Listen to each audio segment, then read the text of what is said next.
Baik, kita mulai. Selamat datang di kelas perawatan perangkat lunak bersama saya, Ibu Ayu Purbasari. Kita memasuki materi mengenai kategori dan proses perangkat lunak. Jadi, kita sepakati bersama ya, berdasarkan Software Engineering Body of Knowledge atau SWEBOK, bahwa materi terkait software maintenance ini kita awali dengan basic konsep. Lalu ada yang namanya maintenance process, kemudian ada key issue in software maintenance ya, jadi hal-hal yang terkait dengan isu-isu di software maintenance. Lalu ada teknik bagaimana melakukan maintenance ya, teknik for maintenance. Nah, untuk basic konsep kita sudah membahas mulai dari definisi, kemudian majority of maintenance cost, kemudian nature of maintenance, evolution of software, dan needs of maintenance. Nah, sekarang kita masuk ke kategori ya, berbagai kategori di dunia maintenance. Lalu kita masuk ke maintenance process ya. Nanti kita akan melihat kembali yang disebut dengan proses model atau model-model proses ketika melakukan aktivitas maintenance. Nah, ini jadi kita selain model proses ada juga maintenance activity ya. Jadi sebetulnya sih activity-activity di software engineering itu relatif ya mirip-mirip aja. Ya ada analisisnya, ada desain, ada feasibility study ya, bagaimana memperhitungkan apakah ya kelayakan itu apakah project ini dijalankan atau development ini dilakukan. Ya di maintenance juga sama ya, kita lakukan feasibility dulu, apakah memungkinkan nggak sebetulnya software maintenance ini dilakukan. Jadi memang sebetulnya di dunia software engineering juga ya banyak hal-hal yang harus dipikirkan di sebelum atau mendampingi konstruksi dari si software itu. Ya mulai dari requirement, kemudian sampai ini maintenance itu masuk software engineering body of knowledge ya, masuk ke ilmuwan software engineering. Nah ini tetapi memang ya kalau semuanya dipelajari tetapi software-nya nggak ada, nggak jadi, ya nggak kelihatan juga gitu ya, sehingga memang konstruksi atau pemrograman tetap merupakan hal yang paling esensial gitu ya di dunia informatika. Karena kalau hanya teori, konsep, analisis, kemudian ya teori maintenance seperti ini, tapi nggak ada bendanya, nggak ada softwarenya, ya tidak terasa bentuknya gitu ya, wujudnya. Jadi semuanya konsep, nah tidak bisa seperti itu ya, harus ada si bendanya. Ya, jadi termasuk juga di maintenance ini nanti ketika kita sudah mengetahui dasar-dasar teknik ya, kita juga akan mencoba bagaimana melakukan maintenance ya terhadap si software yang kita akan lakukan pemeliharaan. Nah, jadi seperti ini ya struktur keilmuan software maintenance, ya semuanya saling terkait dan kita bahas secara teori dan konsepnya terlebih dahulu. Nah, jadi kategori pemeliharaan itu berdasarkan Pak Lehman ya, beliau yang mengusung istilah evolusi perangkat lunak ya, bahwa memang perangkat lunak itu berevolusi, jadi terus-menerus dia hidup dan kemudian berubah ya, berubah secara perlahan, itu evolusi. Kalau revolusi itu cepat, kalau evolusi itu perlahan. Jadi sebetulnya software itu punya tadi kan siklus hidup ya, jadi software juga kita perlakukan sebagai benda yang memang harus hidupnya panjang gitu sesuai dengan siklusnya sehingga memang harus dipelihara ya.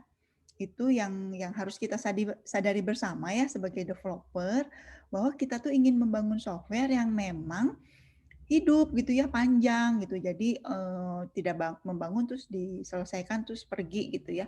Nggak begitu. Nah, software yang hidupnya panjang juga dia mengalami evolusi. Jadi pelan-pelan dia berubah ya, menambah fiturnya bertambah, semakin sempurna, semakin lengkap gitu ya, mengikuti perkembangan zaman.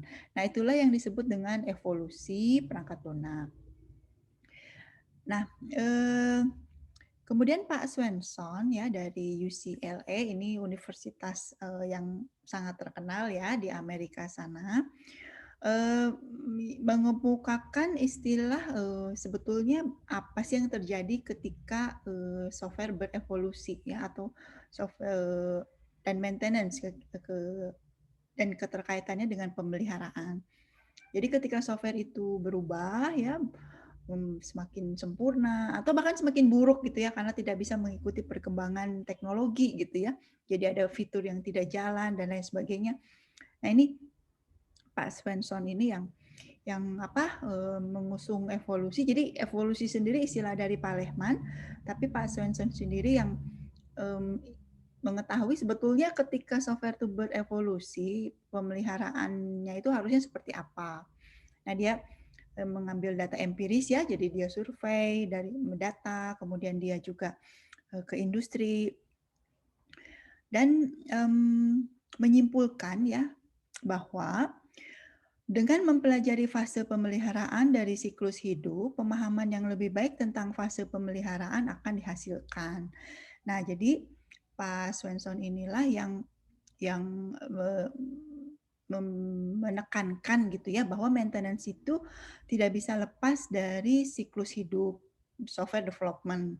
Nah, jadi software development itu kan orang melihatnya yang penting codingnya ya, karena memang itu jantungnya. Kalau nggak ada codingnya nggak jadi bendanya kan. Tetapi coding juga bisa dilakukan kalau ada desainnya, dan desain juga seharusnya mengacu ke requirement. Dan requirement juga seharusnya sesuai proses bisnis. Itu kan yang kita pelajari ya di kampus ini, bahwa semuanya harus runut, harus sesuai. Setelah softwarenya jadi pun harusnya ada testing. Kalau sudah pernah mengambil kuliah testing, pengujian, paham juga bahwa testing itu tidak hanya terhadap software, tapi dia harusnya dipersiapkan dari awal. Dari pertama-tama dia melakukan requirement, kita sudah menyiapkan perencanaan testing. Nah, kalau sudah dites, dirilis ya, berarti kan digunakan tuh, dioperasikan gitu ya. Maka barulah kita masuk ke fase pemeliharaan. Nah, Pak Svensson ini yang meyakinkan bahwa fase pemeliharaan itu ya bagian dari siklus hidup gitu ya, jangan setelah rilis, deploy, selesai gitu, tetapi melupakan tahapan maintenance. Jadi kalau anak-anak misalnya bersemangat membuat usaha sendiri, membuat startup atau membuat software sendiri yang nanti ingin dijual, dikembangkan, ya jangan lupa bahwa ada yang namanya fase maintenance gitu, bahwa software itu seharusnya hidupnya panjang. Kalau enggak rame ya. Bikin selesai gitu ya. Enggak gitu kan, pasti dibikin dipakai ya, dipakai gitu loh. Seperti yang sudah saya sampaikan sebelum-sebelumnya ya, saya pribadi melihat software yang bisa dipakai itu ya software yang berhasil. Kalau di kampus ya nggak apa-apa, software namanya juga latihan ya, belajar gitu. Kadang-kadang riset dosen pun softwarenya jadi, tapi memang ketika untuk digunakan bisa dipakai itu perlu tahapan tersendiri, itu perlu tahapan panjang lah bagaimana sih software itu akan dipakai, itu luar biasa ya. Nggak semua software bisa digunakan, mau digunakan, dan ketika digunakan juga belum tentu lancar.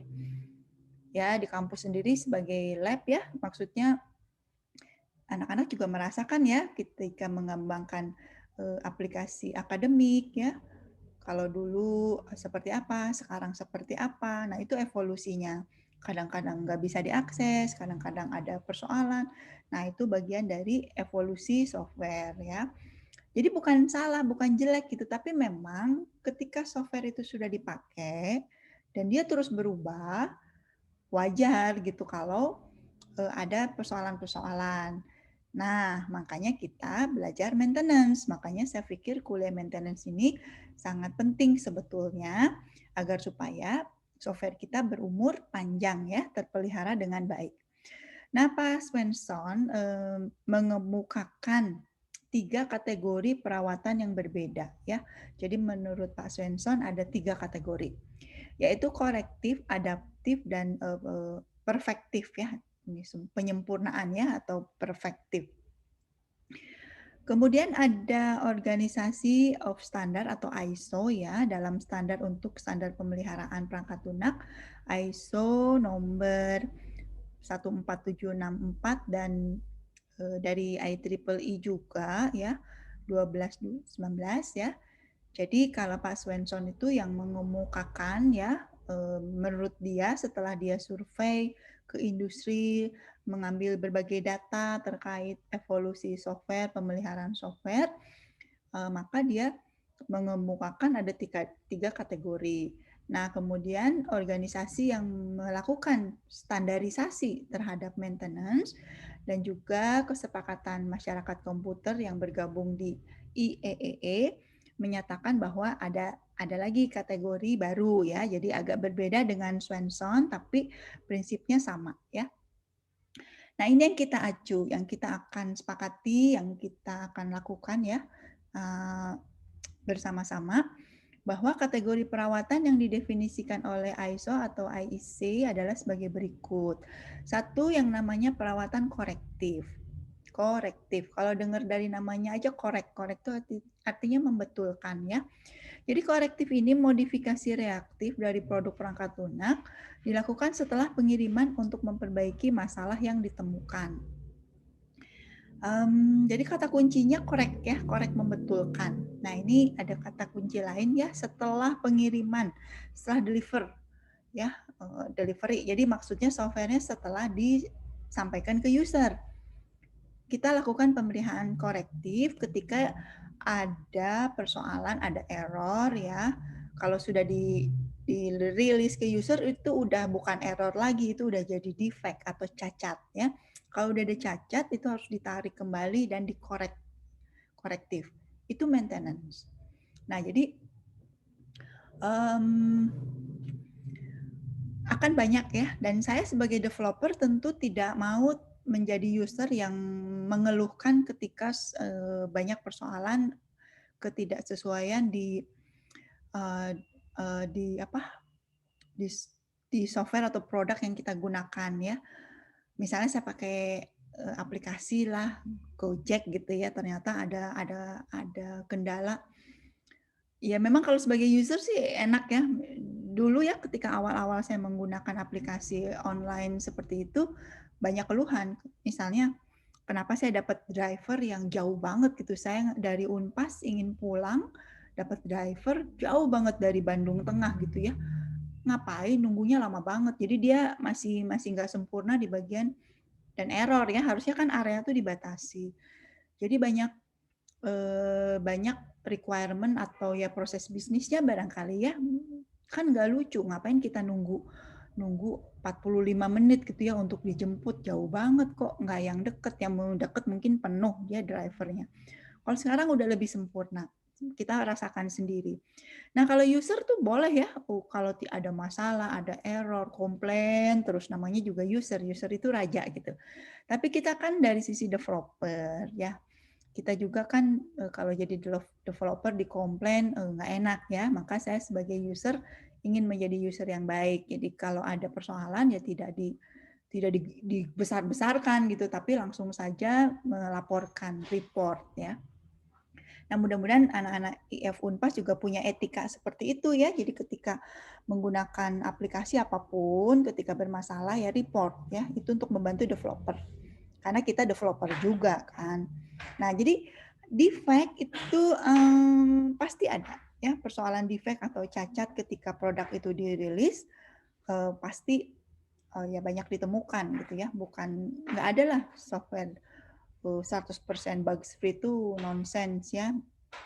Ya mungkin belum ketahuan aja bugs-nya gitu. Tapi kita harus pahami di lain sisi kita juga nggak boleh meminta excuse bahwa software kita bermasalah. Itu juga bukan hal yang profesional ya. Ketika kita merasa nggak apa-apa ada bug juga, itu nggak boleh sebetulnya. Nah, kita harus seimbang ya, menetapkan kita sadari bugs free 100% itu sulit ya, tidak mungkin, tapi kita juga harus semaksimal mungkin ketika merilis itu sudah tidak ada persoalan yang signifikan sehingga perawatan korektif ini tidak banyak dilakukan. Ya, jadi korektif itu betul-betul untuk memperbaiki permasalahan yang ditemukan setelah si produk itu dijalankan. Nah, kalau adaptif ini justru yang menarik ya, karena adaptif ini modifikasi produk perangkat lunak dilakukan setelah pengiriman ya atau deliver untuk menjaga produk perangkat lunak dapat digunakan dalam lingkungan yang berubah atau berubah-ubah maksudnya ya. Nah, jadi adaptif ini penting ketika ketika kita menyadari perkembangan teknologi di dunia teknologi TIK ya, teknologi informasi dan komunikasi sangat cepat ya, di dunia hardware juga sangat cepat. Karena hardware sangat cepat, maka software atau sistem operasi pun sangat cepat mengikutinya. Kalau kita melihat ya sebagai user aja, versi Android sekarang berapa ya? Android yang sekarang sudah versi berapa? Saya aja udah lupa ya, saya pakai versi yang mana nih di HP saya. Sehingga sebagai developer menyadari bahwa kita harus kejar-kejaran dengan perkembangan teknologi. Karena hardware-nya cepat, software-nya cepat, sistem operasi cepat, sehingga aplikasi yang dibangun harus bisa adaptif. Makanya di kualitas perangkat lunak ya, bagaimana perangkat lunak itu ada yang dibangun dengan baik, ada yang asal-asalan, ada yang memang memperhatikan kualitas. Salah satu kualitasnya adalah adaptability ya, mudah diadaptasi itu. Mudah beradaptasi, sorry. Jadi ya mudah di-maintain ya sebetulnya. Jadi maintainability-nya tinggi. Jadi kalau ada perkembangan, perubahan dia dengan mudahnya menyesuaikan. Kemarin sih saya diskusi ya, ngobrol-ngobrol bahwa kita kan develop sistem pakai PHP ya, kami ya, memang dibantu sih oleh tim ya. Begitu sekarang sudah naik versi PHP ya, ya saya tidak bisa menjalankan 2 versi PHP di lingkungan development ya. Jadi harus satu aja yang bisa disiapkan ya. Entah kenapa seperti itu. Nah, kalau Python ternyata mampu ya, framework Python itu kita bisa berbagai versi, tidak saling merusak gitu, tidak saling mengganggu gitu ya. Jadi kalau kita jalankan versi sekian dengan versi yang sebelumnya itu nggak masalah. Tapi kalau PHP kemarin, produk yang sudah dibangun, ketika rilis PHP-nya ganti, ketika kita siapkan platform PHP-nya kita naikkan versinya, aplikasi kami nggak jalan gitu. Tapi kalau kita sesuaikan dengan aplikasi yang baru, aplikasi yang lama ini masih dipakai gitu ya. Jadi ada persoalan. Jadi adaptif ini luar biasa ya. Kalau kalian sebagai user aja bisa melihat kan kenaikan-kenaikan versioning dari minimal sistem operasi lah.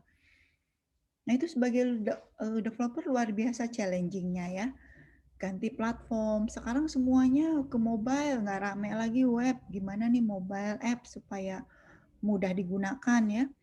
Mobile app sendiri ada Android dengan iOS itu kan beda ya, sehingga memang muncullah development yang memang bebas platform gitu.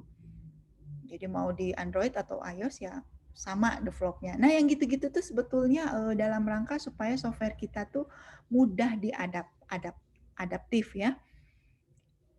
Ya bisa aja sih kita bangun aja dari awal gitu ya. Ini saya bikin versi Android, oh belum punya iOS-nya, bikin gitu ya. Bisa seperti itu. Tapi kalau softwarenya canggih kan sebetulnya kita pilihkan dengan bahasa yang dan platform ya dan framework yang memang kalau ada perubahan itu gampang untuk melakukannya. Nah ini yang namanya pemeliharaan adaptif ya anak-anaknya. Jadi bagaimana si software ini itu ya apa? Ya tadi dalam rangka supaya hidupnya panjang, maka harus dianya mau beradaptasi. Kalau enggak dia dilibas ya, ketinggalan zaman ya diganti dengan software yang baru. Oke ya.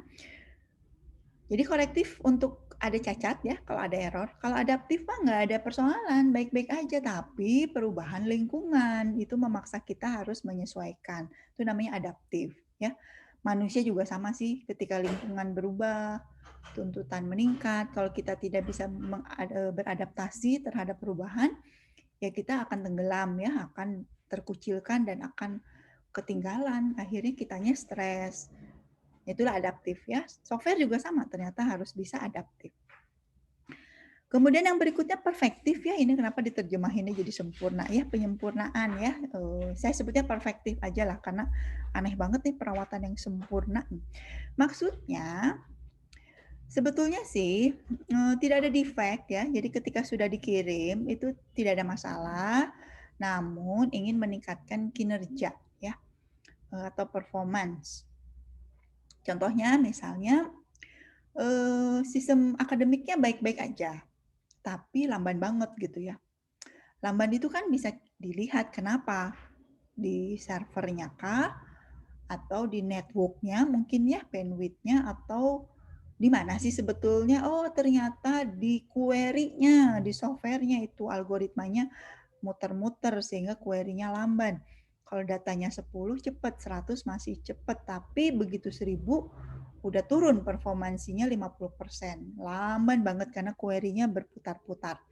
Nah, itu berarti yang salah adalah software ya, bukan network, bukan urusan kita. Kalau network bukan bandwidth ya, bukan server, bukan urusan kita. Tapi ternyata di algoritma. Udah bagus sih, udah jalan, tapi begitu banyak yang akses, pusing ya software-nya. Nah, ini kita sempurnakan. Itulah yang namanya perfektif ya. Nah, perfektif juga bisa juga dalam rangka menambah fitur. Kalau sebelumnya hanya ada fitur 5 buah misalnya ya untuk operasional sehari-hari, sekarang dia perlu fitur yang lebih banyak lagi untuk efisiensi lah, untuk supaya cepat dan lain sebagainya gitu ya. Nah, itu namanya maintenance untuk perfektif. Contoh ya anak-anak kalau di perwalian, kalau kemarin masih perwalian ya, musim-musim perwalian, saya sebagai dosen wali itu ketika meng-approve kontrak ya, meng-approve kontrak, saya ditunjukkan ini loh mata kuliah yang diambil. Nah, tapi kan sebenarnya harus saya periksa lagi kan, ini benar nggak sih anak-anak ini ngambilnya? Saya harus ngecek ke transkripnya ya. Sementara transkrip itu ada di page lain, jadi saya harus buka 2 page, nggak bisa buka 2 page karena dia ternyata harus sinkron ya. Nah, jadi makanya ada request sebetulnya transkripnya di page yang sama, jangan di page berbeda. Nah, itu sebetulnya masuk ke perfektif. Nggak ada masalah selama ini, tapi kalau meriksa satu-satu jadi lama ya. Jangan-jangan anak ini salah nih ngambil mata kuliahnya, udah perwalian, udah diskusi, siapa tahu dia salah ngeklik, saya harus periksa lagi kan ke transkripnya dia. Nah, itu bolak-balik. Tidak efisien. Sehingga kita request, bisa nggak supaya ada nambah requirement, nambah fitur. Nah, itu masuknya perfektif ya. Jadi baik-baik aja softwarenya, tapi ingin kenyamanan user ditingkatkan. Yang sulit adalah pemeliharaan preventif. Nah, ini pencegahan ya. Ini modifikasi produk perangkat lunak setelah pengiriman atau delivery untuk mendeteksi dan memperbaiki kesalahan laten pada produk perangkat lunak sebelum terjadi kesalahan yang efektif. Ya, ini agak susah ya. Prevent namanya juga prevent, mencegah ya. Jadi sekarang kelihatannya baik-baik aja, tapi kita bisa melihat suatu hari nanti akan terjadi kesalahan. Biasanya ini terkait dengan data. Data ya kalau dipakai, software ini dipakai hanya untuk 10 data baik-baik aja, 100 data masih baik, 1000 data baik. Tapi kalau software ini dipakai oleh 10.000 mahasiswa Unpas, mungkin nanti ada kesalahan ya ketika menetapkan statistik atau dan lain sebagainya ya. Jadi ini memang prevent ya, mencegah. Nah, maintenance yang prevent ini memang termasuk yang sulit ya, karena kita nggak tahu atau belum terbayang kecuali pernah pengalaman di software yang sejenis yang sebelumnya. Makanya itulah makin dia berpengalaman kan dia makin bisa memberi saran gitu. Oh, ini bakalan sulit nih nanti kalau apa gitu ya, mungkin 2 bulan kemudian, 6 bulan kemudian dan lain sebagainya. Ya, misalnya kalau banyak sih ya contoh-contoh sekarang ya, kalau yang terutama transaksional ya, kalau yang belanjanya banyak itu ada persoalan dan lain sebagainya lah ya. Termasuk juga fitur ya, kalau fitur ya tadi seperti perwalian, kalau anak wali saya cuma 5 nggak apa-apa, saya periksa gampang ya, periksa 2 page, periksa ajuan mata kuliah dan periksa transkrip dia nggak apa-apa bolak-balik. Tapi kan anak wali saya mungkin 50 gitu ya. Nah itu kan sekarang cuma 5, mahasiswa saya cuma 5 kok. Tapi kalau begitu jadi 50 harus dipersiapkan nih. Takutnya menjadi ada kesalahan dalam produk gitu ya. Nah, itu namanya pemeliharaan preventif.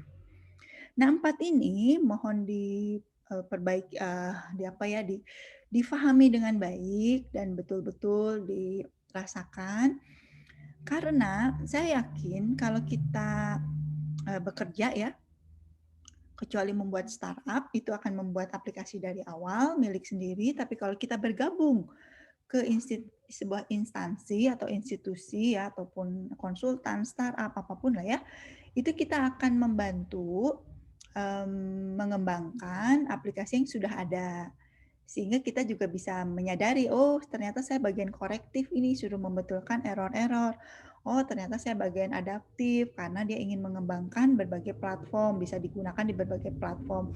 Oh ini perfektif, karena sebetulnya semuanya udah baik, tapi ingin menambah canggih fitur-fitur.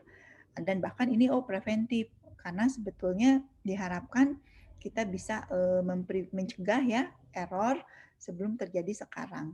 Jadi ketika kita ditugasi, kita tahu oh ini masuknya yang mana gitu, sehingga langkah-langkahnya juga spesifik ya untuk masing-masing kategori ini.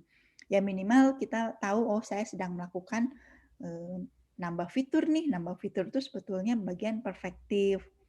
Nah jadi berbeda gitu ya sense-nya ya, rasanya ya, oh saya sedang adaptif nih. Tadinya cuma buat web, sekarang saya disuruh bikin yang versi Android-nya. Kan dari requirement mas sebetulnya mirip-mirip aja. Dari database mungkin kita bisa menggunakan struktur yang sama. Tetapi dari pengkodingannya kan berbeda ya, coding web dengan mobile. Apakah ada algoritma yang bisa kita gunakan? Nah itu kan itu orang adaptif ya, tugas dia yang mencari yang bisa digunakan, dipindahkan ke platform yang kita tuju. Kebayang ya, jadi seperti ini ya kategori berdasarkan organisasi standar menyatakan ada 4 hal ini.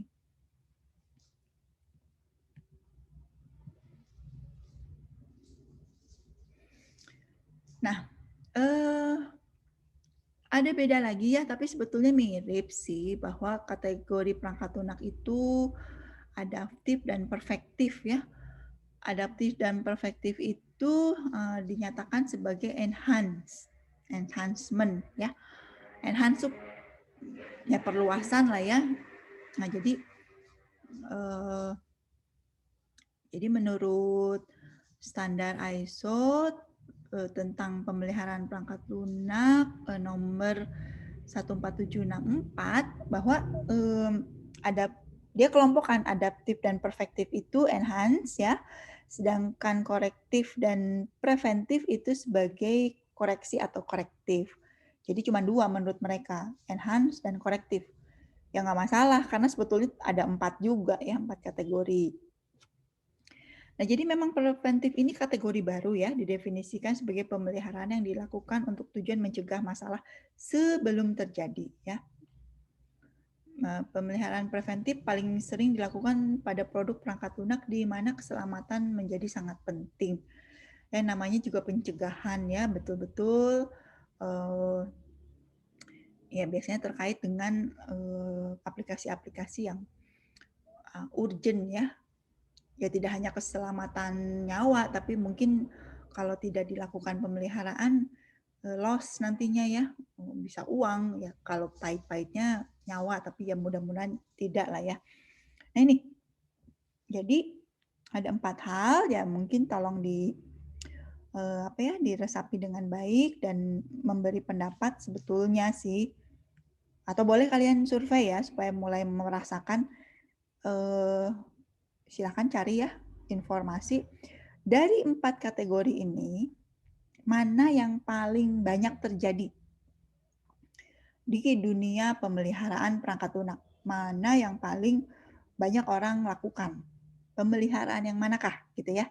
Sekarang kan baru ngira-ngira, oh kayaknya adaptif deh karena teknologi kan berubah cepat bla bla bla. Tapi silakan dicari ya, di googling, mensurvei terakhir menyatakan bahwa pemeliharaan yang manakah yang paling banyak gitu ya dilakukan. Nah, silakan ya. Jadi ini PR aja, PR kecil, googling, baca-baca dan diskusi sumbernya dari mana ya.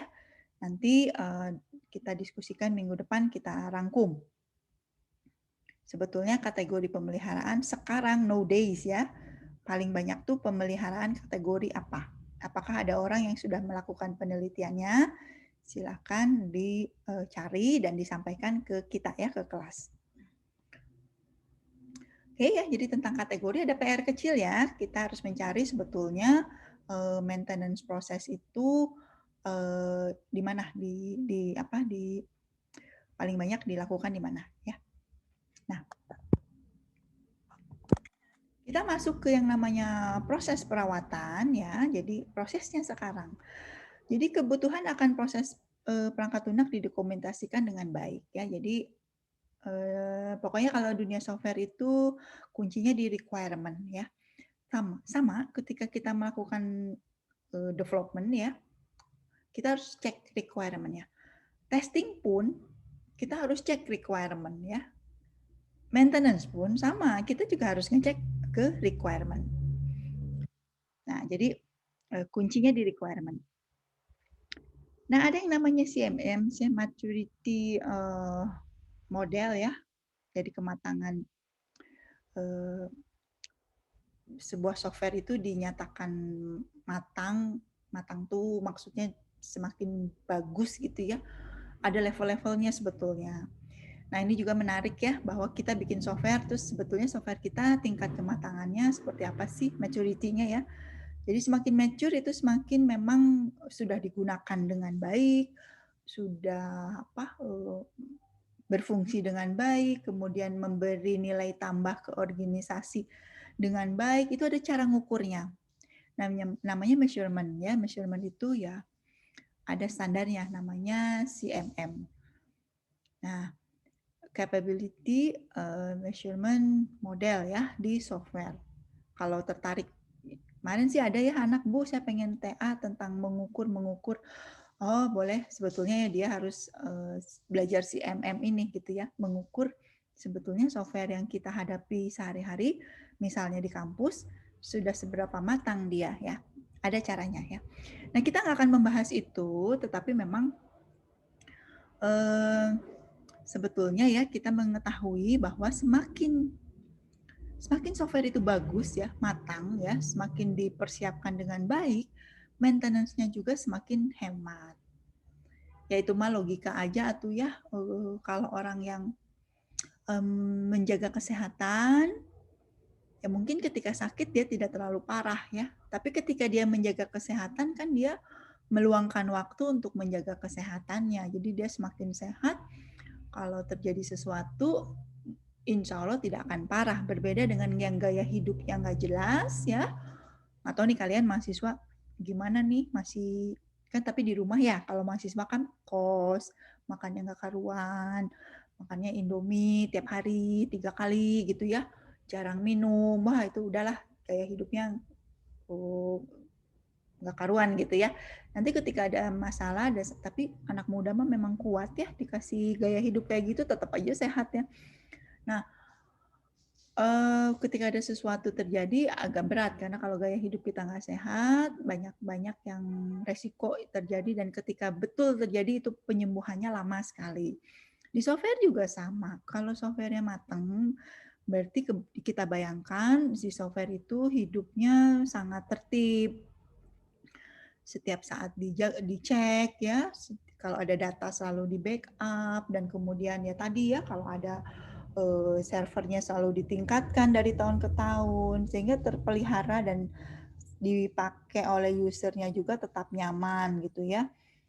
Jadi usernya bertambah, ditambah lagi fitur, tambah lagi UI dan lain sebagainya itu Kelihatanlah software yang memang terpelihara dengan baik dan dia menjadi matang dengan software yang, sekedarnya ya. Makanya dunia software itu menarik, kalau ada yang sangat murah, ada yang sangat mahal, ada yang dibayar murah, ada yang dibayar sangat mahal. Karena memang ada kualitas ya, samalah kalau kendaraan juga kan ada yang murah, ada yang mahal ya. Rumah juga sama, kenapa murah, kenapa mahal, software juga sama. Nah jadi, yang perlu kita lihat ya, perlu kita sadari bersama ya, bahwa maintenance ini sangat penting, ada keterkaitan dengan, mmm, kematangan sebuah software dan tentu saja dengan biayanya. Semakin tinggi, tingkat jatuh tempo, semakin besar penghematan biaya ya. Ini maksudnya, CMM berlaku sama untuk pemeliharaan dan pengelola harus memiliki proses pemeliharaan yang terdokumentasi. Mungkin maksudnya begini ya, jadi memang kalau kita membangun software-nya itu rapi, tertib, lengkap, dokumen, ya mungkin pemeliharaannya akan menjadi lebih, ya tidak lebih mudah juga, tapi lebih tersupport lah ya. Sehingga biaya yang diperlukan untuk pemeliharaannya juga tidak sebesar kalau software-nya sudah berantakan. Ya kira-kira seperti itulah yang terawat dengan yang tidak terawat ya. Kalau terawat kan begitu kita harus lakukan perawatan lebih mudah lah dibandingkan dengan software yang tidak pernah dirawat. Kurang lebih seperti itu ya. Nah, kita bicara mengenai model proses pemeliharaan atau perawatan itu. Nah, model proses menyediakan operasi yang dilakukan dan input serta output terperinci untuk operasi itu. Jadi maksudnya di model proses itu sebetulnya kita akan menjalankan banyak operasi ya, menjalankan activity atau operasional, dan setiap operasional itu inputnya apa, outputnya apa. Ya, cukup jelas ya, setiap aktivitas itu kalau di software engineering kan sebetulnya bicara ada aktivitas, ada input, ada output, dan ada proses ya atau aktivitas atau pengoperasian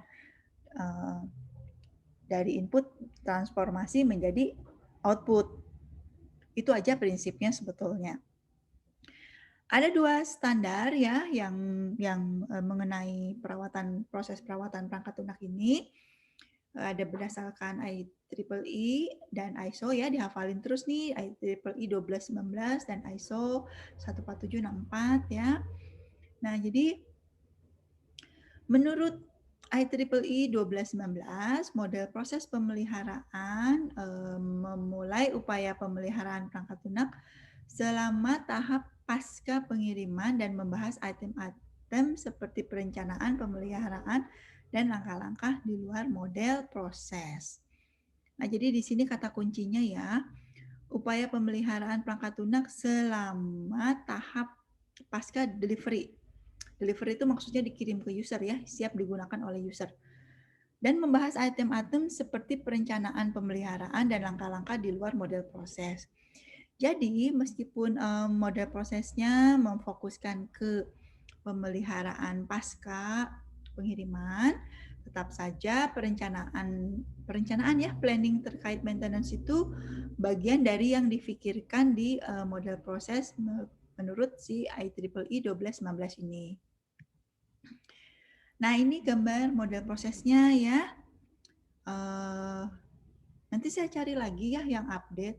Namun ini juga nggak apa-apa karena sebetulnya ini menjadi fondasi dasar ya. Model proses itu di dunia software akan beragam dan akan terus banyak orang mengembangkan, berlomba-lomba mengembangkan. Lalu apakah model yang awal itu menjadi buruk? Enggak ya, itu menjadi dasar fondasi. Tetapi memang tergantung dari organisasinya mau mengerjakan maintenance itu dengan model proses yang seperti apa. Nah, ini model proses yang klasik. Klasik artinya kita lihat ya prosesnya. Yang bulat-bulat itu proses, panah itu menunjukkan adanya keterkaitan antar proses, di mana satu proses outputnya menjadi input dari proses lainnya. Oke ya. Dan ini berputar, kenapa berputar? Karena memang Yang namanya maintenance kan ingin software itu hidupnya panjang, berevolusi, jadi nggak selesai. Jadi softwarenya terus dilakukan pemeliharaan, berevolusi. Kapan dia berhenti? Ada, kalau memang sudah ditetapkan software ini akan dipensiunkan, diganti dengan yang baru. Terbayang ya? Jadi kita siklusnya ini terus berputar. Awalnya itu ada yang disebut dengan modification request. Jadi, sebelum melakukan proses-proses ini, kita awali dengan yang disebut dengan MR, modification request, permintaan modifikasi.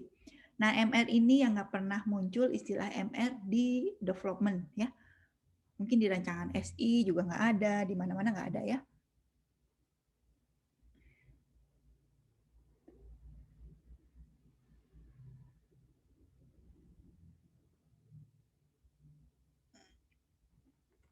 Nah, baik kita lanjutkan.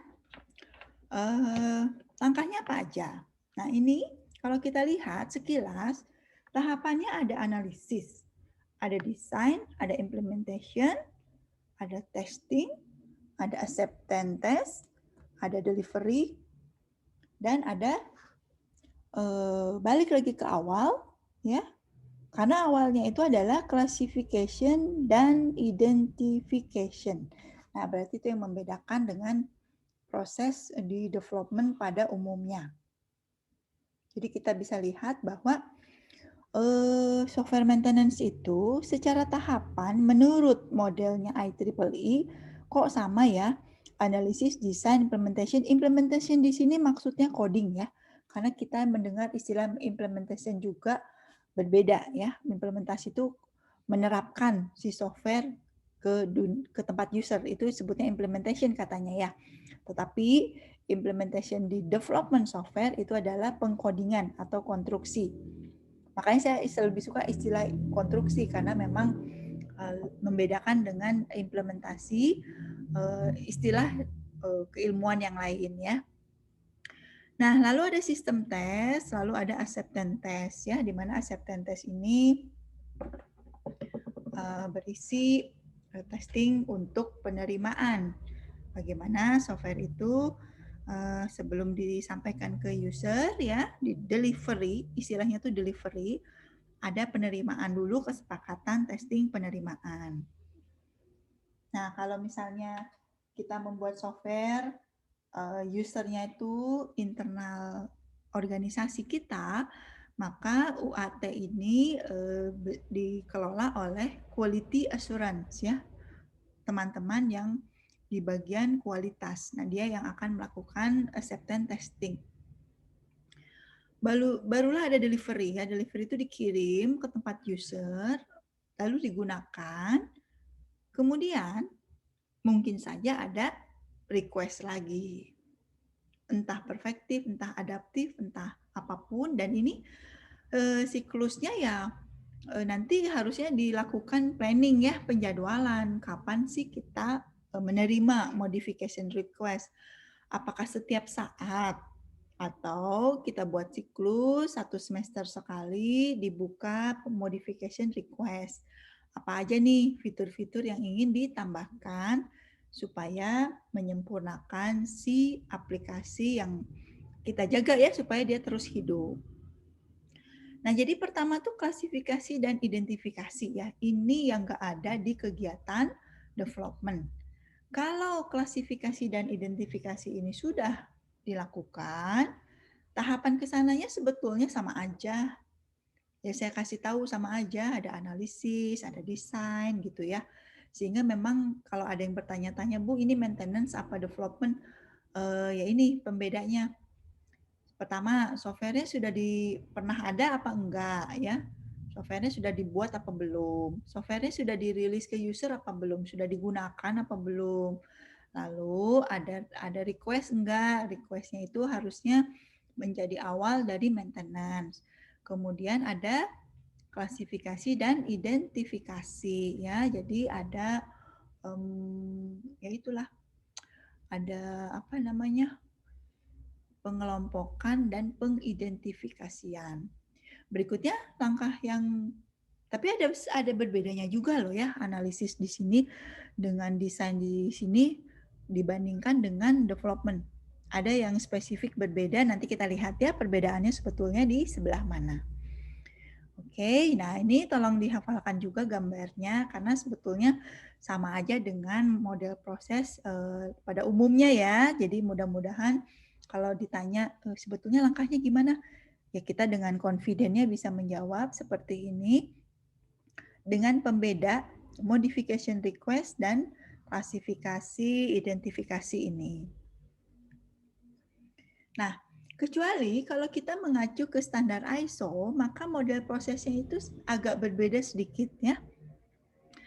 Di sini digambarkan bahwa ini problem dan modification analysis ya, lalu ada modification implementation, lalu ada maintenance review dan acceptance ya. Jadi ada dua siklus ya, bukan dua siklus, ada dua area, internal dan eksternal. Di internal ini yang dilakukan ini bersiklus, agak mirip sebetulnya, pasti ada modifikasi ya. Jadi ada permintaan perubahan. Di situ dianalisis dulu ya problemnya itu apa, modifikasinya apa, kemudian diimplementasikan, kemudian direview ya apakah yang sudah diimplementasikan ini sudah bisa diterima. Lalu ada acceptance ya, acceptance penerimaan. Nah, kalau sudah ada penerimaan maka sudah dinyatakan sudah selesai gitu ya modifikasinya. Nah, yang di luar ini maksudnya kalau sudah tidak dilakukan lagi siklus ini, mau problem modifikasi, kemudian implementasi, di-review ya, ya software-nya berarti sudah di retirement atau pensiun. Nggak dipakai lagi ya. Atau migrasi, pindah ya, kita pindah ke sistem yang lebih settle, yang lebih matang ya. Itulah kalau sudah tidak dilakukan lagi evolusi atau perubahan di dalam software ya. Ya udah pensiunin, ganti sama yang baru gitu ya. Atau migrasiin. Kalau migrasi itu ya sebetulnya kalau pensiun tuh bisa di cut off ya bener-bener udah gitu ya. Pensiunin aja nggak perlu. Tapi kalau migrasi tetap ada ya entah datanya yang dipindah atau lain sebagainya ya sebelum betul-betul di replace dengan sistem baru. Sudah terbayang ya bahwa ya begitulah dunia software. Versi lama tuh ditimpah dengan versi baru dan obsolete ya. Obsolete itu artinya ya udah nggak bisa dipakai lagi. Makanya nggak bisa kan kita udah di sekarang tahun berapa ya. Kemudian kita ingin menginstall Windows 31 gitu ya. Kalian belum lahir kali ya waktu adanya dulu tuh beken banget sistem operasi Windows 31. Ya udah nggak bisa kali ya, udah dia sudah di replace ya, sudah dipensiunkan hanya jadi sejarah gitu, digantikan oleh entah sekarang Windows udah versi berapa. Nah itu kira-kira seperti itu ya, jadi memang organisasi itu, ya kalian misalnya ya ketika develop software, saya pengen punya produk yang nanti akan saya jual, semangatnya kan seperti itu, saya akan punya usaha membangun software dan software ini kita sosialisasikan atau kita jual ya, mau game, mau apapun ya. Nah, kita harus berpikir software ini harus hidupnya harus panjang, sehingga memang harus selalu dipelihara. Tapi mungkin kita sudah bersepakat kita akan ganti ya, discontinued lah kalau istilahnya ya, kalau istilah orang-orang mah ya, jadi tidak digunakan kembali itu retirement, kita pensiunin, kita ganti dengan yang baru. Oke ya. Jadi ISO tahapannya sepertinya lebih sederhana ya. Ada problem and modification analysis, modification implementation, lalu maintenance review or acceptance. Lalu kembali lagi ke problem and modification analysis. Jadi siklusnya berputar seperti ini. Oke ya, jadi 3 proses dan kalau kita lihat sebetulnya mirip ya, ada analisis, implementasi, lalu di review. Kalau di sana di delivery. Kemudian di request lagi atau kalau di sini problem on modification analysis. mirip-mirip aja ya. Nah, ini model proses kata standar ISO. Aktivitas proses pemeliharaan ISO serupa dengan yang ada di IEEE meskipun mereka digabungkan sedikit berbeda ya. Jadi kalau kita lihat ada perbedaannya sedikit. Kegiatan proses pemeliharaan yang dikembangkan masing-masing kegiatan pemeliharaan perangkat lunak berdasarkan ISO selanjutnya dibagi menjadi task-task sebagai berikut ya. Jadi pada task implementasi proses ya atau proses implementation di sini dimulai dari perencanaan dan prosedur untuk perawatan itu sendiri, lalu menetapkan prosedur untuk permintaan modifikasi dan menetapkan proses configuration management ya atau CM. Jadi maksudnya gini anak-anak ya, uh, ya sebenarnya di dunia software itu maintenance maupun development maupun testing atau apapun, planning itu harusnya menjadi hal yang tetap ya harus ada dan harusnya dilakukan ya. Namun karena di kuliah kita memang perencanaan itu ada sih kuliahnya ya MPPL cukup mengenal aja. Biasanya sih ada tim lain atau pihak lain yang memang bagian strategik ya, strategik bagian perencanaan. Kita memang diarahkannya menjadi seorang development ya. Namun harus tahu development ini bisa dilakukan dengan sempurna, dengan maksimal ya kalau memang planning dan strategi-strateginya itu sudah dipersiapkan oleh orang lain gitu ya, oleh pihak lain. Kalau kita bikin saja langsung, nggak punya planning, nggak punya strategi itu ya akhirnya bendanya jadi tapi nggak tahu mau digimanain gitu ya. Nah ini pengembangan rencana dan prosedur perawatan. Jadi ketika maintenance pun kita harus berdiskusi bagaimana prosedurnya. Misalnya menetapkan prosedur untuk modifikasi request tadi ya. Jadi seperti yang saya sampaikan, kalau kita jadi development, lalu software kita digunakan di sebuah instansi dan kita bertugas menjaga software tersebut ya di kantor kita, kita harus tahu juga request itu bisa sewaktu-waktu atau ada periode. Dan kebayangkan kalau misalnya usernya banyak dan mereka requestnya banyak banget, pasti kita akan menjadi sebagai developer ya pusing ya, request mana yang harus dipenuhi dan mana yang nanti. Sehingga memang harus diatur. Saya sendiri terus terang ya, termasuk yang rajin memberi request dan memberi ide terhadap situ Unpas. Jadi saya minta fitur ini, minta fitur itu, tapi saya menyadari saya meminta ya informal gitu ya, karena kedekatan aja dengan para pengembang situ. Seharusnya saya melakukannya secara formal gitu ya, supaya si pengembang juga tidak merasa kebetulan karena hubungannya baik ya tidak ya semua request itu ditanggapi dengan baik meskipun implementasinya tidak bisa cepat gitu. Seharusnya request itu ada prosedurnya. Nah, saya belum tahu ya di kita di pengembangan sistem yang ada di kampus ini seperti apa sih prosedur request-nya? Apakah ada formulir? Apakah ada rapat? Kemudian ada prioritasi mana yang dilakukan, mana yang enggak gitu ya. Masih informal, setahu saya masih informal karena saya juga suka request gitu ya meskipun kadang-kadang tidak bisa dipenuhi request tersebut. Nah, itu pentingnya configuration management, CM ya. Ini tidak ada panjangannya namanya configuration management. Karena ketika ada perubahan, konfigurasi kan berubah ya. Wah, kalau yang sudah pernah ngoding pasti merasakan sendiri. Nambah fitur itu bisa merusak fitur yang lama loh. Ya, hati-hati gitu, jangan semua langsung dikodingkan, bisa ada error gitu ya, bisa menjadi fitur yang lama malah tidak berjalan dengan baik.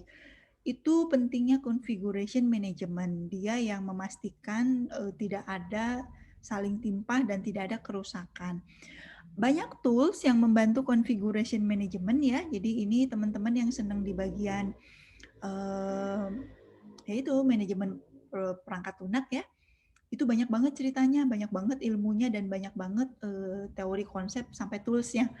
wah itu bisa digali ya jadi TA, jadi penelitian berkelanjutan. Nah, banyak ya. Saya sendiri nggak di situ, nggak di bagian configuration management konsep ya. Tapi ya kalau baca-baca tentu harus tahu. Banyaknya saya mengarahnya ke development ya. Jadi memang technical karena justru itu yang dibutuhkan, sementara yang keilmuan manajemen seperti ini ya, strategic plan dan lain sebagainya itu biasanya di orang bisnis gitu ya. Orang memang khusus belajar bisnis, orang yang khusus belajar manajemen, dan banyak juga yang strategic plan itu yang sudah diskusi dengan organisasi, jadi manajer di tingkat organisasi. Jadi bukan S1 gitu ya, bukan outputnya fresh graduate, masih hijau lah gitu ya. Memang ya kalian tahu kan, Gojek sendiri kan aplikasinya nyata ya, tapi yang punyanya sebetulnya apakah dia orang IT? Enggak, background dia bisnis. Justru di ide bisnisnya itu yang dia kuasai gitu ya. Kita mah membantu mewujudkannya. Peran kita penting di situ. Nah ya, jadi semua ini harus ada yang mengelola nih. Kalau yang memang merasa berbakat dan seneng di bagian planning, configuration management gitu ya, mengatur prosedur, itu sangat baik di bagian ini gitu ya. Menurut ISO ini sangat penting prosedur-prosedur dan dokumen-dokumen prosedur itu harus ada. Ini dokumennya ada. Di 14764 itu merinci harus ada dokumen apa aja ketika melakukan proses maintenance ini. Nah, mudah-mudahan lebih terbayang ya. Jadi saya nggak ke sini ya, terus terang kita nggak ke sini, kita betul-betul maintainer gitu ya, betul-betul menjadi seorang maintenance ya. Tapi maintainer itu ya harus ada orang yang bagian merencanakan. Itu aja sebetulnya yang ingin saya ceritakan. Nah, kemudian tugas maksudnya task ya, di bagian masalah dan modifikasi ya, jadi problem dan modification analysis. Tim akan menganalisis awal sebetulnya problemnya apa nih, kenapa error gitu ya, atau kenapa nih ada permintaan request seperti ini. Lalu kita verifikasi, ingat ya kalau verifikasi berarti mengecek prosesnya. Jadi betul-betul melihat kalau ada problem, misalnya ada error, kenapa datanya nggak muncul. Seperti waktu perwalian kemarin banyak tuh yang menanyakan, kalau di transkrip IP udah tinggi, tapi di kontrak mata kuliah dia nggak bisa ngambil lebih dari 18. Tidak sesuai dengan rule-nya ya, bahwa kalau IP-nya di atas 3 boleh ngambil 21 kan. Kenapa nggak bisa nambah? Kenapa nih? Kenapa? Gitu. Nah, itu kita verifikasi masalahnya di mana. Apakah di data belum masuk, belum terupdate, atau transkripnya tidak terupdate, tidak mengupdate modul kontrak mata kuliah. Ada yang ngalamin nggak? Kemarin sih banyak keluhan ke saya ya anak wali. Bu, saya kan IP-nya 3, tapi saya nggak bisa nambah mata kuliah, cuma 18. Kenapa ya? Pada nilai belum masuk atau apa? Jadi kita banyak bertanya-tanya gitu ya. Nah, itu harusnya diverifikasi masalahnya apa. Lalu kita seperti biasa ya, seharusnya mencari opsi. Ya, jadi opsi. Jadi solusi itu banyak ya, kalau problemnya sudah jelas, opsi solusinya seharusnya ada beberapa. Nah, itu kita implementasikan kira-kira opsinya mau yang mana gitu ya. Jangan lupa didokumentasikan. Nah, nanti kita mencari persetujuan. Diginiin aja deh. Nah, diginiin tuh apa ya? Nggak tahu ya. Itu tergantung dari opsinya. Harus ada persetujuan. Siapa yang menyetujui? Tentu saja atasan dan pihak user kalau memang user dilibatkan di persoalan ini. Ya, jadi tugasnya engineering itu memang mencari problemnya ya, verifikasi sebetulnya problemnya apa, dan kemudian mencari opsi solusinya, dan kemudian opsi tersebut kita sebelum dijalankan, jangan lupa harus ada persetujuan. Kalau enggak nanti kita disalahin. Orang IT itu paling sering disalahin. Padahal sebetulnya itu opsi yang sudah disetujui oleh atasan ya. Nah, jadi tugas implementasi modifikasi ya tadi menyiapkan ya opsi tadi, lakukan lagi analisisnya. Kalau opsi ini kita akan gunakan, apa saja yang harus dipersiapkan. Selanjutnya ya sudah kode dan coding-coding ya, lalu diuji modifikasi tersebut. Kalau misalnya korektif dulu ya, ada error, kita perbaiki codingannya dengan solusi yang sudah kita sepakati bersama, lalu diuji. Masih error enggak gitu ya? Kalau sudah tidak ada error, berarti selesai. Kita masuk ke review, tinjauan ya, lalu kalau memang sudah tidak ada error lagi, maka ya sudah selesai tugasnya ya.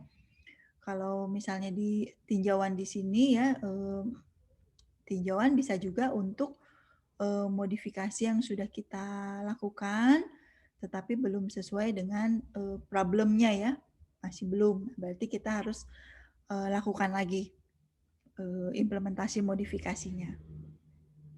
Nah, kurang lebih siklusnya seperti itu ya. Jadi kita seperti biasa, bagian yang mengkonstruksi, yang menyelesaikan persoalan ya, ya problem solver istilahnya. Namun sebelum solve harus ada opsi, dan opsi ini harusnya sih disepakati dulu gitu, jangan gerak sendiri. Karena kalau ternyata solusinya tidak sesuai dengan problemnya, ya sia-sia ya, tidak akan menyelesaikan persoalan. Nah, ini model prosesnya yang ISO ya, kurang lebih seperti itu. Di ISO juga memperlihatkan mengenai migrasi ya. Migrasi itu ada di dokumen standar ISO 12207. Jadi migrasi itu sistem lama, kita mau pindah ke sistem baru. Gimana migrasinya? Kalau di dunia dosen ya, kami ya dosen-dosen itu ada aplikasi yang untuk penelitian ya, dibuatkan oleh Dikti, dan dia juga sudah membuatkan versi baru. Dia kasih nama NG ya, New Generation. Saya pengen ketawa juga sih kalau dikasih nama NG itu ya. Nanti kalau ada versi barunya lagi gimana? New Generation gitu, NNG, kan nggak lucu ya, lucu sih jadinya ya. Jadi sistemnya namanya Simlit Tapmas ya, Sistem Informasi Penelitian dan Pengabdian pada Masyarakat. Namanya aja udah lucu ya, Simlit Tapmas.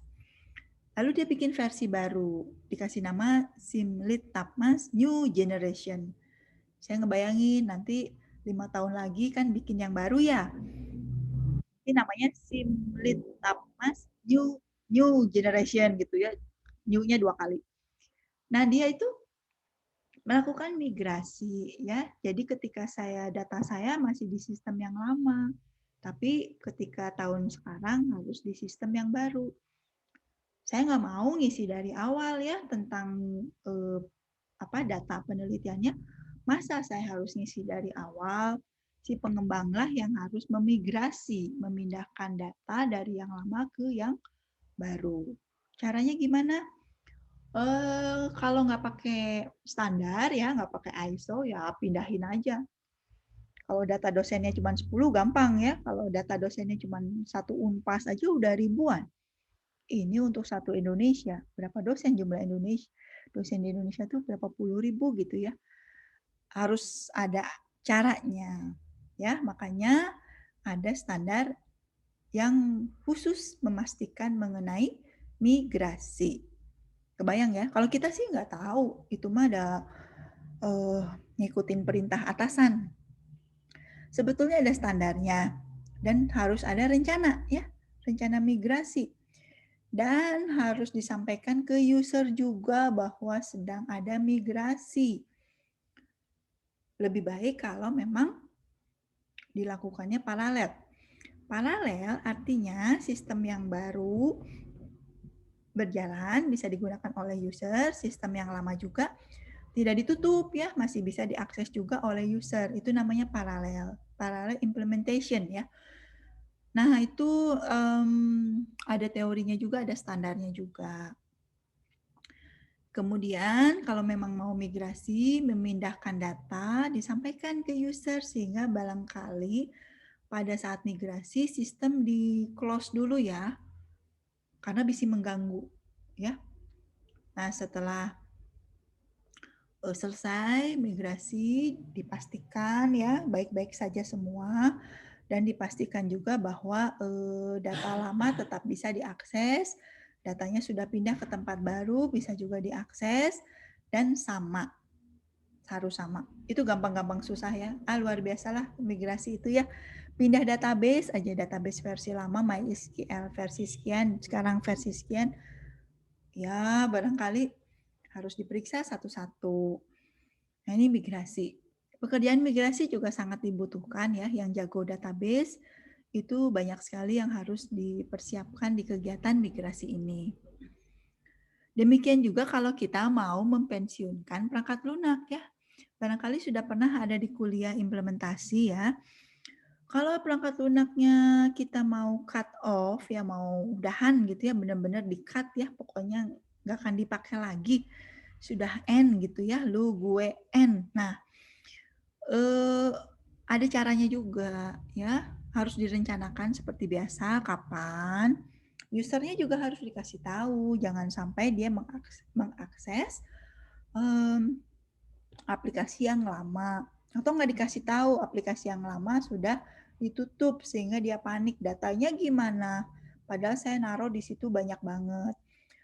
Nah, kemudian harusnya sih paralel ya, jadi yang lama mau pensiun, yang baru udah siap jalan. Jangan tiba-tiba dipensiunkan yang jalan belum selesai.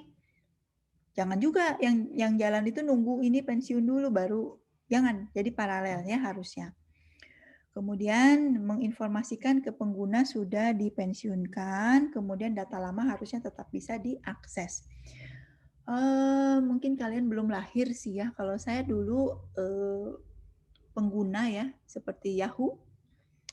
Yahoo itu untuk email sekarang semuanya Gmail ya, dulu tuh Yahoo tuh ada ya, dan membentuk, grup sehingga ada yang namanya mailing list. Jadi emailnya bersama-sama ya dalam satu grup. Kalau Yahoo itu mengumumkan bahwa kita mau udahan.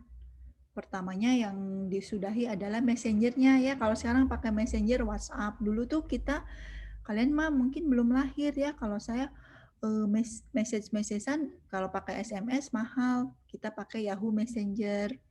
Sekarang mah WhatsApp gitu ya, Line. Dulu mah kita orang Yahoo. Nah, udah selesai Yahoo itu udah tidak akan menggunakan lagi Yahoo Messenger.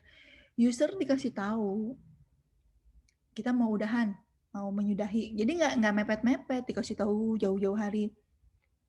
Sehingga user bisa kalau ada data yang tersimpan atau apapun ya, kita sudah siap-siap gitu.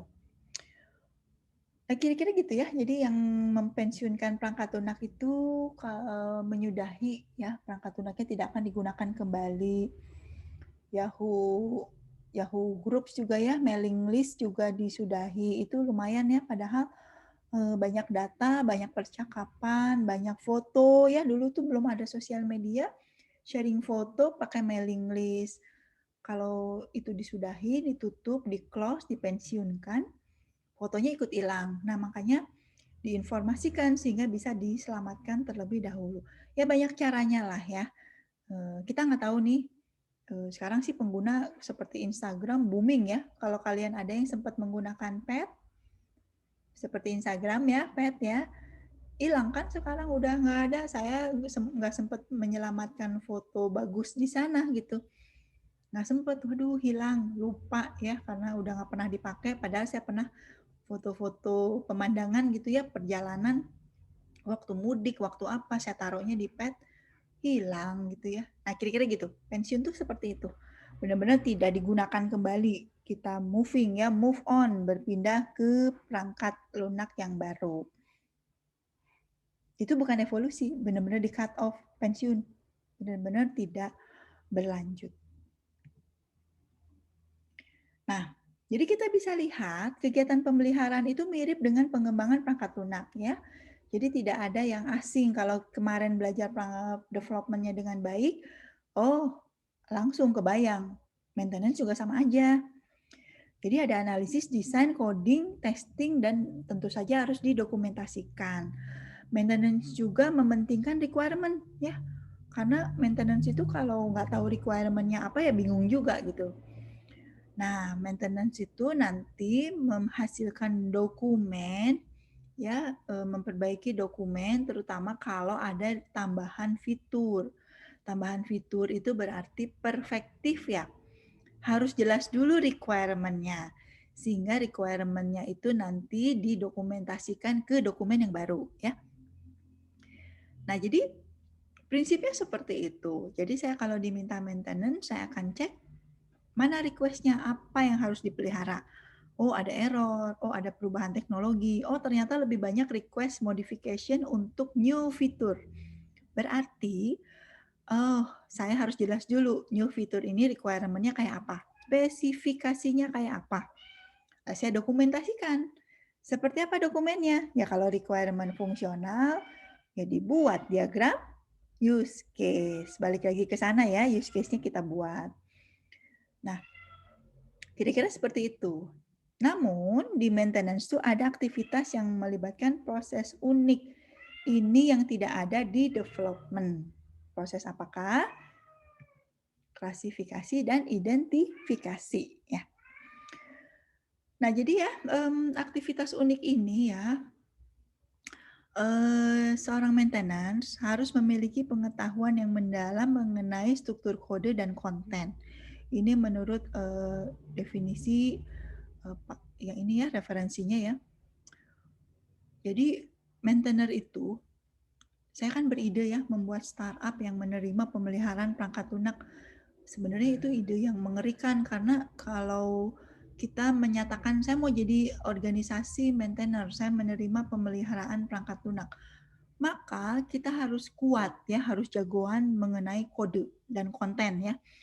Ya tidak harus coding, mungkin konten juga, misalnya memaintain web. Kita harus tahu juga kan kodenya kayak apa, kontennya dibuatnya kayak apa gitu. Nah, jadi kenapa kita harus punya pengetahuan itu? Karena kita nanti kita diskusikan ya dengan user, kita sebagai pengelola menganalisis dampak ketika ingin dilakukan maintenance. Ini terus terang nggak gampang ya, karena kalau kita bilang saya pengen ada fitur baru nih, tambahin 10 fitur baru. Kita sebagai maintainer harus melihat ke kodenya dan melihat kira-kira kalau ada 10 fitur baru, kode lama rusak nggak ya? Terus kita lihat, oh enggak kok ini pakai MVC, udah bagus nih. Kalau pakai MVC semuanya sudah objek ya, sudah berbasis kelas. Kalau ada fitur baru ya udah bikin kelas baru aja, tidak harus mengcoding atau merusak controller yang sudah ada. Bikin aja MVC untuk fitur-fitur baru itu. Kita mengakses kelas model yang sama. Kira-kira gitu ya. Jadi karena ngerti, bisa kita melihat, oh ini dampaknya bisa kok kita atasi ya. Sehingga kita bisa menyepakati atau mengiyakan permintaan terhadap perubahan fitur tersebut. Kebayang ya kalau kita maintainer tapi kita dikasih software yang sudah adanya susah memahaminya, apalagi nggak ada dokumennya. Nah itu makanya maintainer itu ya biaya maintainer itu sama ya dengan biaya untuk development, sama mahalnya karena dia harus memahami struktur kode dan konten ya. Nah, kalau sudah paham, tentu saja kita estimasi ini berapa lama, berapa biaya, itu bisa keluar ya. Memang tidak harus akurat, tapi bisa ngira-ngira. Jadi gini, Bu Ayi tolong tambahin fitur dong untuk aplikasi saya pengen kembangkan. Berapa lama? Nah, saya kan harus bisa jawab, ya 2 bulan lah, kira-kira dulu gitu ya, meskipun belum detail, tapi bisa kira-kira 2 bulan, ya 10 juta aja lah. Nah, kira-kira seperti itu. Kalau enggak ya nanti kita terjebak. Ternyata susah gitu ya. Ternyata codingnya susah banget, nyesel saya gitu ya. Seperti kalian juga menyanggupi KP, menyanggupi TA gitu ya. Ternyata harus menyelesaikan TA temennya atau kakak kelasnya dikasih kode, kodenya nggak ngerti. Ya, solusinya gampang sih, bikin aja dari awal gitu ya, diulangi dari awal. Kita pensiunin yang lama, bikin lagi baru. Paling enak tuh gitu. Tapi kalau disuruh mengembangkan, berevolusi, kita harus menggunakan aplikasi yang sudah ada, harus ngerti.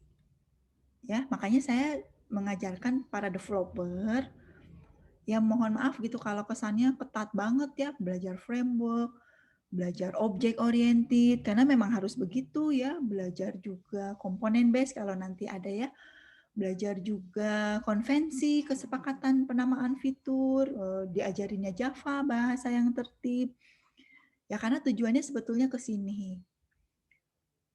Ya gimana ya, saya kembali analogiin punya rumah, cuman ngebudget buat bikin rumah, nggak ngebudget untuk memeliharanya. Begitu rumahnya rusak, pindah rumah ya, kita ganti rumah baru gitu. Kebayang borosnya kan? Nah, software juga harus kita bayangkan seperti itu. Jadi berat di awal ya, berat di development, tetapi maintainability-nya menjadi tinggi, mudah untuk dipelihara. Nah ya, jadi jangan jadi developer yang hit and run, bikin terus kabur ya, nggak mau. Ya kalau di kerja ya silakan. Banyak kalau developer kabur itu merusak nama baik developer ya. Kabur itu tidak menyenangkan gitu. Tapi memang kalau sulit ya harus bisa estimasi, jangan dipaksakan gitu. Termasuk juga resiko. Ini mah susah, jangan mau gitu ya. Jangan mengiyakan, apalagi bayarannya nggak jelas, wah ini berat. Jadi itulah kita harus jadi developer yang baik supaya paham ya, supaya ketika kita develop juga kita develop kode dengan baik sehingga ketika harus dipelihara kita meninggalkan software yang mudah untuk dipelihara ya, meninggalkan warisan software yang bagus gitu. Nah, request yang disebut dengan modification request biasanya berupa laporan problem ya. Nah, kadang-kadang laporan problem itu bahasanya bahasa user, jadi bukan bahasa teknis. Ya, bahasa user kan kadang-kadang bahasa terserah dia kan. Kadang-kadang bahasa teknisnya user, misalnya, aplikasi tidak bisa di jurnal atau misalnya report mingguan tidak bisa dijalankan. Ya istilah-istilah user aja ya, istilah misalnya kemarin sih aplikasi Posyandu ya, contoh yang waktu di kampus Unpas ya, kita ambil contoh studi kasus membangun aplikasi untuk Posyandu. Maka istilahnya juga istilah kartu sehat tidak bisa ditampilkan. Data penimbangan bayi tidak sesuai dengan data grafik gitu. Nah, itu istilah-istilah yang memang hanya difahami oleh user. Sehingga kita jangan langsung nyuruh ke programmer ya, apalagi programmernya bukan yang mengembang, programmer baru. Kita pahami dulu, kita terjemahan dulu ke dalam istilah perangkat lunak ya. Lalu kita identifikasi mana aja yang akan terdampak kalau kita lakukan maintenance ini. Lalu kita cari beberapa solusi. Nah, ini yang saya ingin sekali mahasiswa saya itu paham bahwa kita ini dilahirkan ya, ditakdirkan. Kenapa sih kuliah informatika sebagai problem solver? Kita ini sangat diharapkan oleh awam ya, kayak dewa gitu ya. Waktu dewa sih berlebihan ya, tapi banyak banget yang butuh solusi. Makanya kita harus confident mencarikan solusi. Jangan apa ya? Ya jangan apa ya? Ya mungkin banyak orang yang pengennya ngoding doang gitu ya, tapi tidak memberi alternatif. Pokoknya saya ngoding sesuai yang diminta. Ya udah, kamu jadi programmer. Tapi sebetulnya kita ini harusnya jadi desainer, bisa mencarikan berbagai solusi sehingga kebutuhan user itu terpenuhi. Itu ya, jadi solusi dulu. Di maintenance juga sama, kita cari solusi. Lalu kita mau solve ya, kita pecahkan problemnya dan kita bersiap untuk pemeliharaan. Yang paling sulit di pemeliharaan itu adalah ripple effect atau efek riak ya.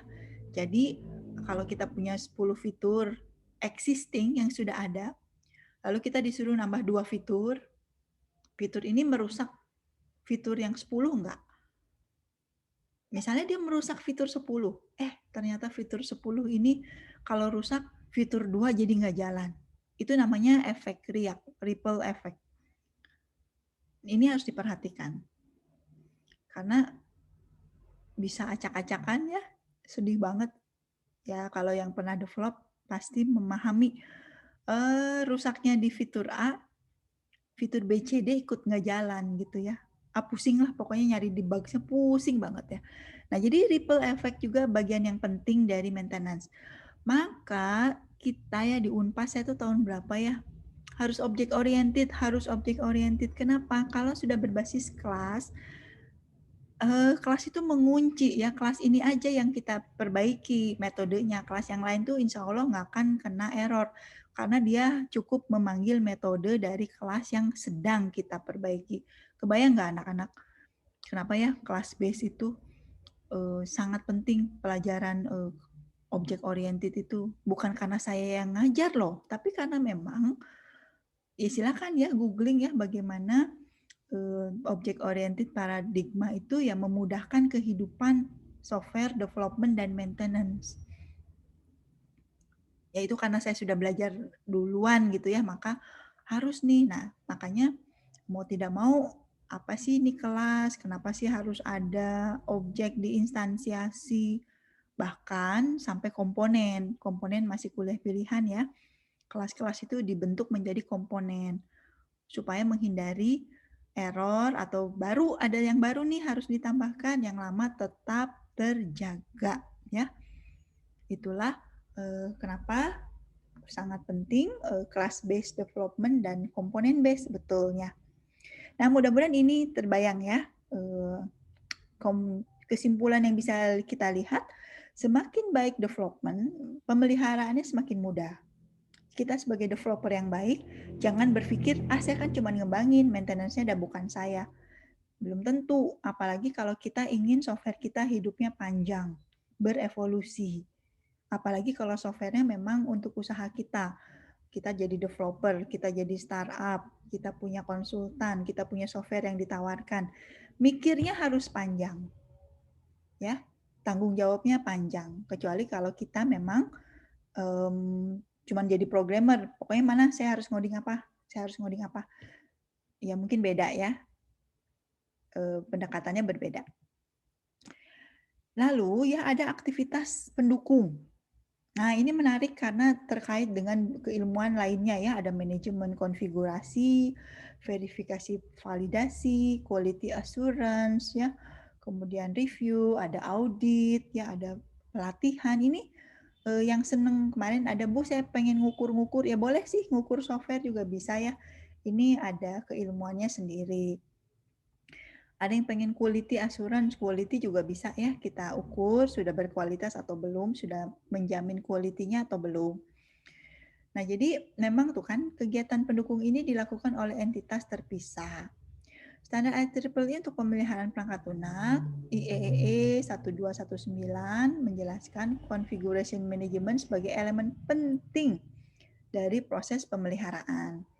Nah, kita memang tidak ke sana ya. Jadi tapi kalau yang tertarik aja ini Mah ya, silakan buka IEEE 1219 sebetulnya langkah-langkahnya seperti apa sih aktivitas pendukung dari manajemen perangkat lunak ini. Itu menarik ya, menarik banyak kok riset yang baik S1, S2, baik di software engineering maupun di yang informatika ya pada umumnya, atau di teknologi informasi ya. Itu juga mempertimbangkan hal-hal seperti ini. Nah ya jadi silakan ya kalau ini pengetahuan awal bahwa segala sesuatunya itu sudah diaturkan oleh sebuah dokumen dan kegiatannya ini disebutnya pendukung karena kegiatan intinya sebetulnya analisis, desain, coding tadi ya, testing. seperti teori rekayasa perangkat lunak pada umumnya ya, bahwa yang namanya perangkat lunak itu ada aktivitas inti yang jantungnya tuh coding ya, codingnya itu ya sebagai, kalau nggak ada codingnya ya nggak ada perangkat lunaknya gitu. Mau analisis sekeren apapun, mau desain secanggih apapun, tapi tidak pernah dikonstruksi jadi produk, ya nggak rilis produknya, nggak ada user yang pakai, yang nggak ada softwarenya. Nah, selain aktivitas inti, ada aktivitas pendukung ya atau pelindung. Kalau Pak Presman nyebutnya umbrella activity. Nah, si umbrella activity ini ada juga di maintenance, dan kita memang tidak diharuskan untuk memahami detail ya. Yang diharuskannya adalah activity intinya. Ya, oke, ini cerita aja, dongeng. Nah, berikutnya adalah manajemen konfigurasi tadi ya. Kenapa sih kita perlu menjaga konfigurasi? Ya tadi, kalau misalnya ada perubahan, permintaan request, ada problem terutama ya, kalau ada error, ada persoalan crash, dan lain sebagainya, ya harus ada yang mencatat, memanage perubahan yang harus dilakukan, dan memastikan perubahan tersebut tidak merusak sistem yang sedang berjalan. Nah, ini ada manajemennya sendiri gitu ya, namanya manajemen konfigurasi. Kalau kita sudah terbiasa menggunakan versioning tools ya, itu enak tuh. Makanya sudah diajarkan ya, kalau nggak salah di kuliah KAKAS perangkat lunak, itu sangat memudahkan perubahan-perubahan ini. Jadi kalau misalnya saya rilis nih versi 1, ternyata ada tambahan requirement, tambahan fitur. Saya rilisnya versi 2, versi 3 gitu ya, dan seterusnya. Ternyata fitur ini tidak jadi dimanfaatkan. User bilang ini nggak efektif, buang aja. Saya kan nggak harus ngoding buang, saya ambil aja versi 1, rilis ulang. Nah, kira-kira seperti itu ya. Jadi penting sekali memahami mengenai bagaimana memanage konfigurasi. Dan developer juga perlu tahu, karena tadi ya, supaya kita tidak harus mengcoding ulang. Sering kok sudah diubah, ternyata balikin lagi ke versi awal, karena perubahan ini malah bikin algoritmanya makin lamban, makin jelek, malah error gitu ya. Balikin versi pertama nggak bisa diundo kan, harus versioning. Kebayang ya, kalau kita nulis laporan juga gitu ya, bab 1, nah bab 1 revisi 1, bab 1 revisi 11, bab 1 versi revisi 111, terus gitu ya, bab 1 final revisi, bab 1 final revisi 11, kayak gitu ya, filenya jadi banyak gitu.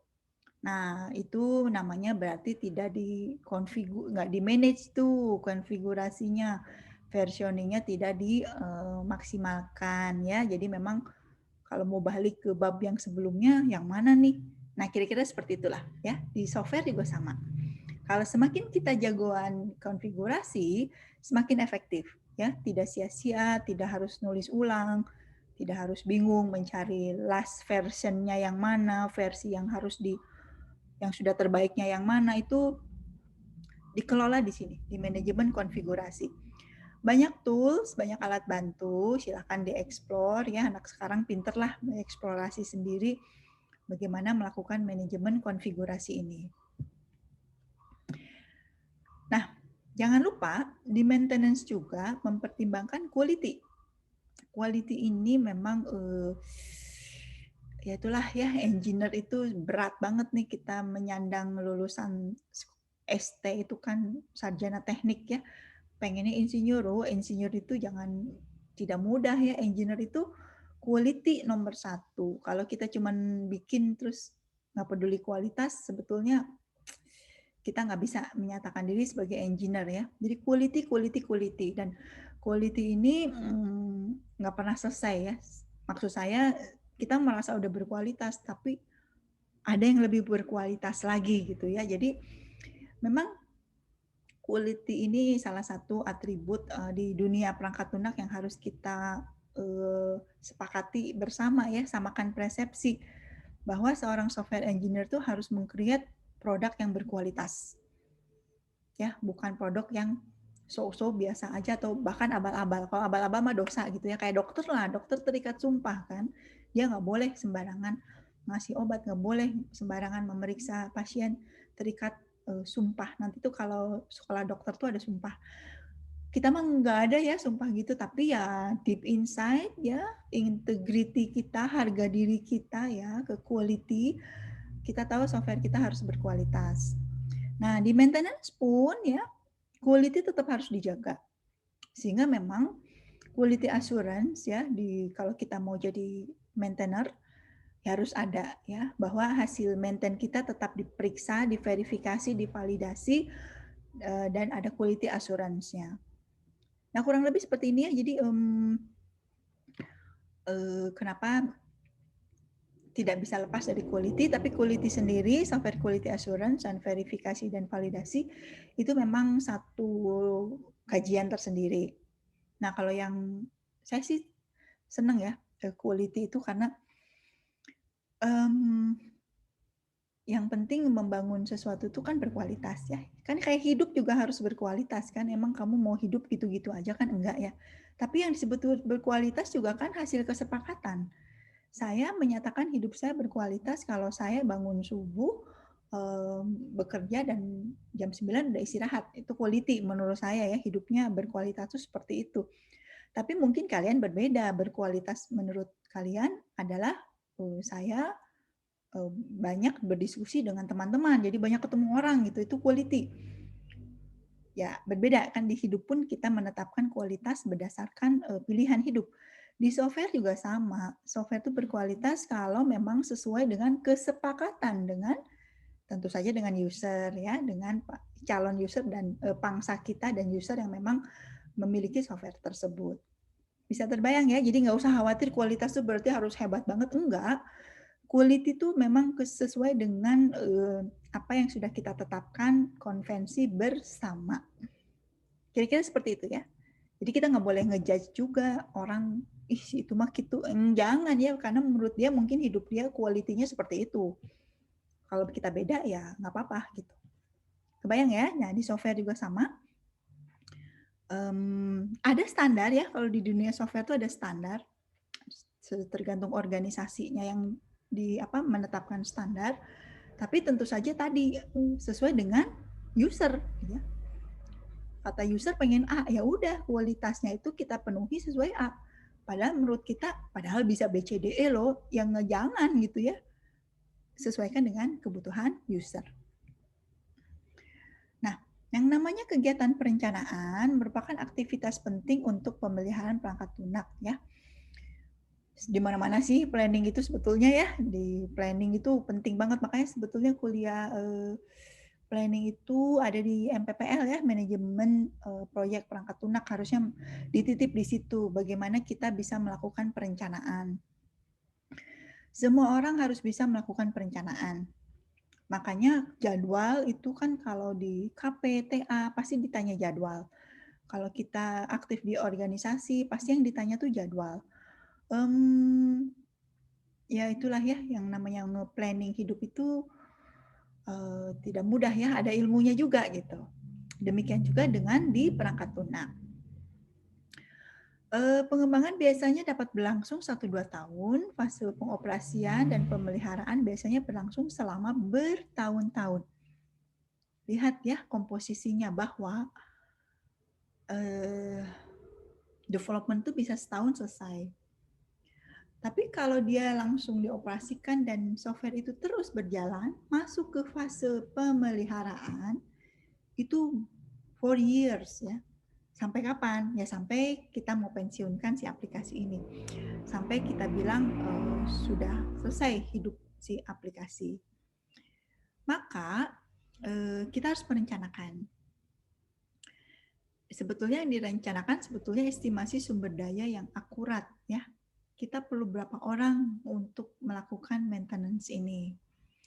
Nah, di sumber daya ini termasuk juga biaya ya, sehingga kita jangan lupa menyisihkan, menyiapkan anggaran untuk memelihara software. Saya nggak tahu nih di kampus kita ya, softwarenya yang kita gunakan anggarannya sudah memenuhi kecukupan apa enggak gitu ya, sehingga memang tidak mengganggu pengoperasian. Nah, jadi perencanaan pemeliharaan harus dimulai dengan keputusan untuk mengembangkan sistem baru dan harus mempertimbangkan sasaran mutu. Ya, memang ya, jadi planning ini di awal sekali ya. Jadi kalau kita ada proyek perangkat lunak, seharusnya kita sudah juga memikirkan nanti sama pemeliharaannya juga apa enggak. Kalau sama pemeliharaan, kita harus perhitungkan juga anggarannya, ya. Jadi memang maintenance itu harusnya dipikirkan dari awal, tetapi kalau misalnya kata user diskusinya nanti, ya sudah berarti perhitungan estimasi terkait perencanaan pemeliharaan itu belum sekarang, tetapi nanti ketika software-nya sudah siap ya, sudah setengah jalan lah, kita akan lakukan pemeliharaan, barulah kita menyiapkan perencanaannya. Nah, jadi apa saja yang dilakukan di kegiatan perencanaan pemeliharaan? Tentu saja pertama ruang lingkup. Ya, ini mah di semua juga harus jelas lingkupnya apa.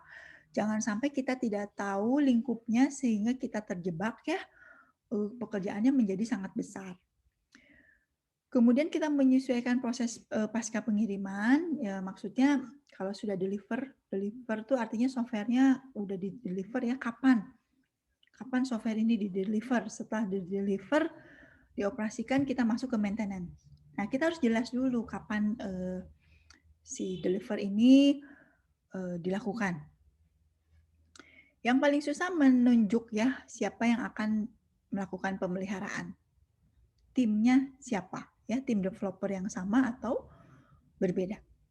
Lalu kita perkirakan biaya sepanjang siklus hidup. Kira mau berapa lama nih maintenance-nya itu 5 tahun? Kalau sudah 5 tahun kita cut off, kita pensiunkan, bikin yang baru atau gimana? Nah, ini yang disebut dengan perencanaan pemeliharaan. Nah, jadi idealnya harus dipersiapkan selama pengembangan perangkat lunak, termasuk juga menentukan nanti kira-kira kalau ada request perubahan atau pelaporan ada persoalan, mau seperti apa. Itu masuk ke perencanaan.